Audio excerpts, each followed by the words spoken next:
Assalamualaikum warahmatullahi wabarakatuh. Selamat pagi dan salam sejahtera bagi kita semua. Perkenalkan, saya Septina Gale Budiastuti, salah satu dosen di Fakultas Keguruan dan Ilmu Pendidikan di Universitas 11 Maret Surakarta pada program studi S1 Pendidikan Sosiologi Antropologi. Hari ini saya akan membuat video pembelajaran mengenai mata kuliah yang saya ampu, yaitu adalah statistik sosial. Video pembelajaran ini dibuat sebagai salah satu syarat sertifikasi dosen tahun 2025, yaitu pernyataan diri dosen dalam unjuk kerja Tridharma Perguruan Tinggi atau PDD UKTP. Baik untuk mata kuliah yang saya ambil, yaitu adalah mata kuliah statistik sosial. Mata kuliah ini adalah mata kuliah wajib yang ditujukan untuk memberikan bekal kepada mahasiswa agar dapat menyusun dan menganalisis data kuantitatif sesuai dengan kaidah statistik yang benar. Kemudian untuk kegiatan pembelajaran sendiri terdiri dari ceramah, diskusi, kemudian praktek pengolahan dan perhitungan data dengan menggunakan rumus statistik baik secara manual maupun menggunakan aplikasi SPSS. Mata kuliah ini terdiri dari 16 kali pertemuan, yaitu 14 kali pertemuan tatap muka, 1 kali pertemuan ujian akhir semester, dan 1 kali pertemuan untuk ujian tengah semester. Tugas-tugas di dalam mata kuliah ini terdiri dari tugas individu maupun tugas kelompok. Untuk metode pembelajarannya, saya menggunakan PJBL atau Project Based Learning dan juga akan banyak mengeksplor studi kasus yang disesuaikan dengan submateri yang akan diajarkan. Beberapa materi yang akan menjadi bahan diskusi dengan mahasiswa selama proses pembelajaran meliputi konsep dasar statistik sosial, statistik deskriptif dan aplikasi, kemudian beberapa uji statistik dan aplikasi baik secara manual maupun menggunakan SPSS. Skema penilaian pada mata kuliah ini meliputi bobot yang pertama, aktivitas partisipatif atau case method 30%, kemudian yang kedua hasil proyek atau team based project 30%, tugas 5%, kuis 5%, UTS 15%, UAS 15%. Kemudian untuk CPMK atau capaian pembelajaran mata kuliah pada mata kuliah statistik sosial meliputi yang pertama, mahasiswa mampu menjelaskan konsep dasar statistik termasuk jenis data, populasi, dan sampel, teknik sampling, serta jenis variabel di dalam penelitian sosial. Yang kedua, mahasiswa mampu menyajikan data dan menghitung ukuran data statistik deskriptif seperti ukuran pemusatan, penyebaran, proporsi secara manual maupun dengan menggunakan aplikasi SPSS. Yang ketiga, mahasiswa mampu menerapkan uji komparatif 2 sampel. Yang keempat, mahasiswa mampu melakukan analisis statistik secara mandiri dalam konteks penelitian pendidikan dengan pendekatan kuantitatif. Yang kelima, mahasiswa mampu menguasai dan menerapkan uji komparatif lebih dari 2 sampel. Yang keenam, mahasiswa mampu melakukan uji asosiatif secara manual maupun menggunakan aplikasi SPSS. Yang ketujuh atau yang terakhir, mahasiswa mampu mengaplikasikan analisis regresi linier sederhana dan berganda atau 2 variabel bebas dalam penelitian sosial baik menggunakan perangkat manual maupun menggunakan perangkat SPSS. Kemudian di dalam pembuatan video pembelajaran ini saya akan fokus dalam materi populasi, sampel, dan teknik sampling. Adapun sub CPNK dalam pembelajaran tersebut meliputi yang pertama, mahasiswa mampu menjelaskan pengertian populasi dan sampel dalam konteks penelitian sosial. Yang kedua, mahasiswa mampu membedakan antara populasi dan sampel berdasarkan karakteristiknya. Yang ketiga, mahasiswa mampu menjelaskan berbagai teknik sampling dalam penelitian kuantitatif. Yang keempat, mahasiswa mampu menentukan teknik sampling yang sesuai tujuan dan karakteristik penelitian. Yang kelima atau yang terakhir, mahasiswa mampu menghitung ukuran sampel menggunakan rumus yang sederhana. Kemudian untuk sistem pembelajaran sendiri yang saya terapkan yaitu menggunakan sistem DIA, yaitu adalah Delivery, Interaction, dan Assessment. Delivery sendiri dapat dilakukan dengan pencapaian bahan yang meliputi video pembelajaran, modul, dan buku referensi. Kemudian untuk interaktif dapat dilakukan melalui diskusi bersama mahasiswa, memaparkan studi kasus, serta memberikan kesempatan kepada mahasiswa untuk melakukan tanya jawab pada saat kegiatan pembelajaran berlangsung. Untuk asesmen sendiri dapat dilakukan melalui tugas, kuis, atau evaluasi dengan tujuan mengukur kemampuan mahasiswa dalam memahami materi yang telah disampaikan. Berikut adalah video pembelajaran mengenai materi, populasi, sampel, dan teknik sampling. Untuk pertemuan kita di pagi hari ini ya, menjelang siang, saya akan menjelaskan materi lanjutan dari materi yang sebelumnya yang kalian dapatkan terkait dengan populasi, sampel, dan teknik sampling. Jadi kalau teman-teman mungkin kemarin sudah mendapatkan terkait dengan apa itu statistik, kemudian data itu seperti apa, kemudian pembagian data seperti apa, nah kita akan lanjut ke tahapan yang selanjutnya, pengertian dari statistik yang tidak bisa dilepaskan itu terkait dengan populasi, sampel, dan teknik sampling. Nah, mungkin masih ada yang mengingat terkait dengan pertemuan yang sebelumnya mengenai data. Yang dimaksud dengan data atau variabel tahu? Variabel itu sebuah konsep atau variasi yang nilainya itu lebih dari satu gitu. Jadi menggunakan secara abstrak tentang sebuah kejadian, keadaan, dan kelompok atau subjek. Perasaan poinnya bahwa variabel itu adalah konsep variasi atau karakteristik tertentu yang mampu menggambarkan suatu individu. Ada yang bisa memberikan contoh? Variabel itu contohnya seperti apa? Jadi kayak gitu, seperti kayak misalnya misalnya bisa dihitung ini pendapatan pendidikan boleh saya Pendidikan nih. Oke, dari contohnya Mbak Adu. Ketika kita bicara soal variabel, saya flashback ke materi yang sebelumnya bahwa variabel itu adalah konsep variasi yang bisa menggambarkan suatu individu. Nah, contohnya apa? Tadi Mbak mencontohkan terkait dengan pendapatan dan pendidikan. Ini adalah suatu bentuk variabel. Nah, kalau di dalam statistik yang namanya variabel itu kita bisa kembali. Pendapatan itu akan terbagi. Ada yang namanya middle, sama lower ya. Jadi ada yang pendapatan tengah, kemudian ada yang pendapatannya tinggi, ada yang pendapatannya rendah. Ini adalah variabel seperti itu. Dari materi sebelumnya ada yang mau ditanyakan dulu?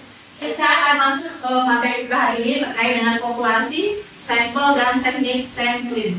Yang pertama kita ambil dari Kamus Besar Bahasa Indonesia bahwa populasi itu adalah kelompok terkait dengan individu atau orang atau benda di mana dia menjadi sumber dari pengambilan sampel, itu adalah populasi. Nah, kesimpulannya di sini bahwa populasi itu adalah terkait dengan sekumpulan dari objek penelitian yang saya dijadikan sebagai sampel penelitian itu sendiri. Sampel itu adalah bagian dari populasi. Saya langsung masuk ke kesimpulan di sini. Nah, perbedaan dengan populasi, kalau populasi itu adalah keseluruhan, sedangkan sampel itu adalah bagian dari populasi yang dipilih. Yang menjadi syaratnya apa? Dia mampu mewakili. Jadi untuk pendekatan kuanti berbeda dengan pendekatan kuali ya. Kalau di dalam pendekatan kuali, mereka tidak membutuhkan yang namanya populasi dan sampel. Mereka bicaranya bahwa yang namanya subjek penelitian itu disebut dengan responden, yang disebut dengan informan. Tapi kalau di dalam pendekatan kuali itu kita akan bicara soal responden atau biasanya yang disebut dengan populasi dan sampel. Nah, kemudian yang kedua, poin yang perlu juga diperhatikan oleh teman-teman mahasiswa, ketika populasi itu jumlahnya sedikit, maka di dalam statistik harus diambil semua. Karena syarat ketika teman-teman mengambil yang namanya pendekatan kuanti atau kita bicara soal statistik gitu ya, ada persyaratan yang memang sudah tervalidasi gitu ya ibaratnya. Ketika saya punya sampel hanya 30, sampelnya harus berapa? Ini harus diambil semua. Karena di dalam statistik, ketika saya punya sampel itu mendekati populasi, semakin mendekati populasi, maka hasilnya itu akan semakin valid.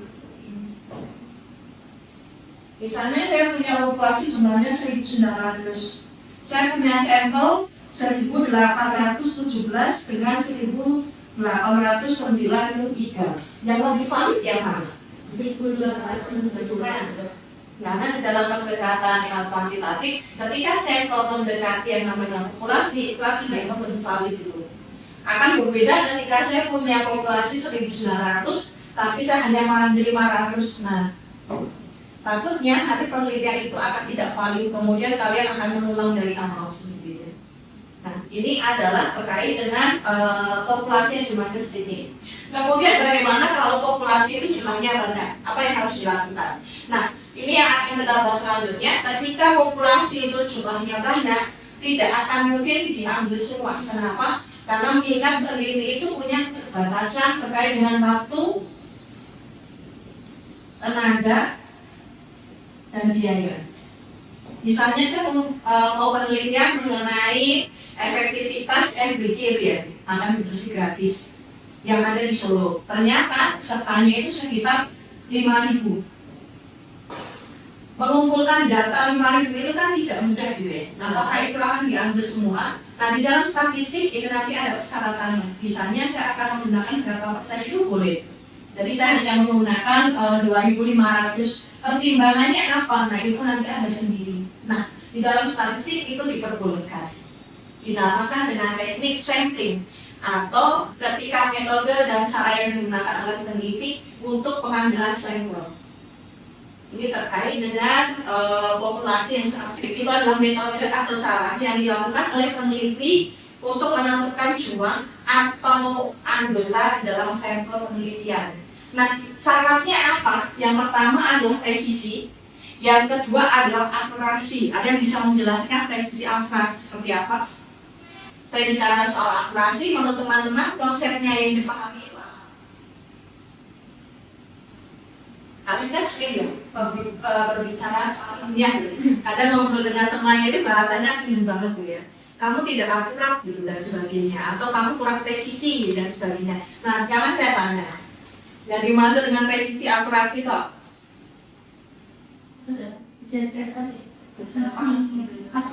Itu yang apa?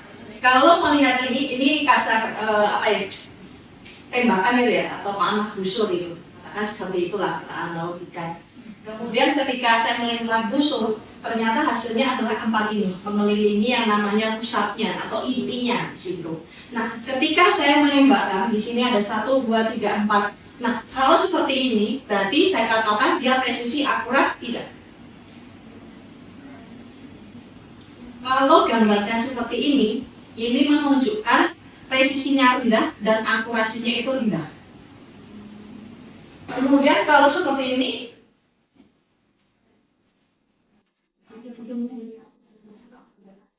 presisinya itu rendah, akurasinya tinggi. Dipegang dulu ya. Kalau seperti ini, berarti presisinya tinggi, akurasinya rendah. Kalau seperti ini, akurasinya tinggi, presisinya tinggi. Ini kan kelempar semua. Ketepatan kan ada di sini. Berarti otomatis dia akurasinya itu rendah. Kemudian presisinya, yang namanya alat ukur, ketika presisinya semakin tinggi, variabilitasnya itu semakin kecil. Kemudian di sini, akurat di sini karena dia menuju ke 1 alfa. Presisinya di mana? Karena dia menghasilkan 3 variabilitas, masih rendah kan ya. Kemudian transibel. Akuratnya di sini, mendekati titik 4. Berarti otomatis dia akurasinya itu rendah. Presisinya di mana? Presisinya kan dia hanya menghasilkan variabilitas di sini kan, kecuali dia menyebar ke segala arah. Nah, variabilitas ini hanya ada 1. Makanya di sini saya anggap presisinya itu tinggi. Kemudian yang di sini mendekati ketepatan, dia langsung ke 1 titik. Kemudian variabilitasnya juga cuma 1 di sini, gitu mau. Paham sampai sini? Nah, itu adalah syarat ketika teman-teman akan melakukan teknik pengambilan sampel atau teknik sampling. Untuk teknik pengambilan sampling itu ada 2, probability dan non-probability. Probability itu adalah teknik pengambilan sampel, peluangnya sama untuk semua anggota di dalam populasi. Di sini itu ada 4 poin. Yang pertama adalah simultaneous sampling, kemudian proportionate, stratified random sampling, disproportionate, kemudian yang keempat adalah cluster. Jadi di sini bahwa setiap anggota di dalam populasi itu bisa diambil keseluruhan atau bisa diambil secara acak tanpa syarat khusus gitu. Misalnya di sini teman-teman ada 20 peserta gitu ya, atau ada 30 peserta. Kemudian 30 ini bisa saya ambil secara acak tanpa memperhatikan warna jilbabnya, tanpa memperhatikan yang pakai dan tidak pakai, tanpa memperhatikan terkait dengan tinggi badan, atau tanpa memperhatikan jenis kelamin. Terkait dengan proporsionate di sini bahwa untuk jenis ini, teknik sampling ini itu populasi itu terbagi menjadi beberapa strata. Kemudian di sini masing-masing dari proporsinya itu tidak terlampau jauh. Contohnya ketika akan mengambil teknik sampling gitu ya, atau teknik pengambilan sampel, otomatis yang sedikit ini dan dia kurang dari 30 itu harus diambil semua. Kemudian untuk yang 3 ini seperti apa? Kita akan mengambil proporsinya. Jadi mau ambil 10%, mau ambil 90%, nanti akan ada caranya sendiri. Sudah kelihatan dari namanya. Kalau cluster berarti di sini populasinya itu terbagi menjadi beberapa daerah atau kategorisasi gitu. Kalau tadi yang probability itu adalah acak ya tanpa pertimbangan tertentu, tapi kalau di non probability itu didasarkan pertimbangan tertentu, entah apapun dari segi peneliti sendiri. Nah kalau tadi teman-teman sudah saya singgung atau sudah saya jelaskan mengenai sampel simple atau teknik pengambilan dengan cara simple yang sebelumnya. Nah kebalikannya dengan simple adalah yang sistematis. Kalau sistematis di sini, peneliti yang pertama itu ketika unsurnya adalah unsur utama, itu diambil secara acak. Kemudian unsur dari yang kepecah itu tadi diambil dengan cara pertimbangan tertentu atau dengan cara pola tertentu. Terkait dengan kuota. Nah, kalau kuota di sini berarti yang namanya peneliti itu sudah menentukan dari apa. Saya mau ambil berapa seperti itu. Insidental. Dari namanya sudah kelihatan ya, diambil dari bahasa Inggris juga insiden. Jadi kalau insidental itu adalah ketika peneliti itu mengambil sampel karena sesuatu yang diulang. Ini adalah sampling jenuh, tadi sudah saya singgung. Sampling jenuh itu adalah sampel atau populasi ketika populasinya itu kurang dari 30. Kalau kurang dari 30 jadi harus kita ambil semua. Ini adalah snowball. Tahu artinya snowball itu apa? Bola salju. Bola saljunya kan mendidih gitu ya. Jadi kalau bola salju dari kecil ke besar. Jadi kalau semakin mendidih dia semakin besar. Nah biasanya kalau snowball itu jarang digunakan di dalam pendekatan kuanti gitu ya. Biasanya dia digunakan di pendekatan kuanti terutama untuk tema-tema yang sifatnya sensitif. Jadi nanti semakin besar gitu. Kemudian kalau sudah semakin besar, berhentinya di mana? Berhentinya adalah ketika jawaban itu sudah jenuh. Jawaban jenuh yang seperti apa? Jawabannya ketemunya sama. Jadi semuanya itu ketemu di satu titik jawabannya. Kalau misalnya penerimaan masyarakat terhadap harian atau bencana, berarti kan ketemunya satu. Antara diterima atau ditolak kan? Ya sudah. Tapi kalau sudah ketemu jawabannya ini, berarti penelitian itu sudah selesai. Tapi kalau di dalam statistik tidak seperti ini. Kalau di dalam kualitatif mau satu atau dua informan itu boleh. Tapi kalau di dalam statistik tidak boleh. Jadi kalau di dalam statistik semakin besar itu malah semakin valid. Tapi kalau di dalam kuali tidak ditentukan banyak atau sedikit. Kemudian ini terkait dengan teknik pengambilan sampel. Saya langsung masuk ke caranya. Di sini saya akan menjelaskan 3 cara. Yang pertama adalah menggunakan tabel Henry. Jadi ini gampang, nanti teman-teman tinggal download, ada di nggak download juga ada ya, ada di buku statistik itu ya. Biasanya dari Sutarsohadi, Sugiono, atau mungkin dari Sugel dan sebagainya gitu. Nah nanti akan ada untuk pencarian tabel Henry di situ. Untuk apa? Untuk mencari terkait dengan sampel yang harus diambil itu berapa. Yang selanjutnya adalah solving. Ini sudah kita masuk ke perhitungan ya. Kalau tadi kan hanya tinggal lihat tabel. Kalau sekarang kita menggunakan perhitungan, rumusnya ini. Jadi n kecil itu sampel, n besar itu adalah populasi, Kemudian di situ dibagi 1 bilangan konstan ditambah n besar populasi. Ini adalah alfa kuadrat atau taraf signifikansi mau pilih yang berapa. Kalau mau 1% ya silakan, berarti nanti 0,01. Tapi kalau 5% berarti 0,05. Atau misalnya yang 10% berarti 0,1. Nah seterusnya. Nah, nanti tinggal dimasukkan ke dalam rumus gitu ya. Misalnya di sini saya punya 1.300. Kemudian nanti perhitungannya seperti apa? Nah, ini adalah perhitungannya. Tadi populasinya adalah 1.300, kita masukkan, substitusikan ke dalam rumus operasi hitungnya. Sudah ketemu, hasilnya adalah 305,882, kita bulatkan ke atas. Jadi untuk sampel, untuk 1.300 populasi, saya hanya mengambil 306. Menggunakan rumus dari Koten. Ya. Jadi di sini saya sudah langsung ambil T-nya. Jadi kalau saya menggunakan tingkat kepercayaan atau galatnya itu hanya 5%. Jadi T-nya, T tabelnya itu langsung ketemu 1,96, sudah ada di tabelnya. Nah, kemudian untuk rumusnya adalah ini. Jadi ketika akan menggunakan rumus konkret, teman-teman akan mengambil sampelnya, rumusnya sudah tertera di sini. Jadi di sini terkait dengan n yang besar di situ itu adalah t kuadrat dikali p itu adalah variasinya. Jadi di sini harus hati-hati ketika teman-teman nanti berada di suatu lapangan, berada di lapangan. Kemudian di situ ketika populasi itu terbagi di dalam beberapa karakteristik, teman-teman bisa menggunakan ini. Kenapa? Karena di sini adalah membandingkan dua kategori, P dan Q. Tapi kalau kategorinya itu lebih daripada 2, jangan mengambil ini. Bisa menggunakan tadi dari Slovin, atau mungkin kalau nggak mau susah gitu ya, menggunakan tabel Benci atau rumus yang lain sama sekali. Nah, ini adalah rumusnya. Saya punya soal. Ini ya. Jadi ada siswa kelas 10, 11, dan 12 terbagi seperti ini.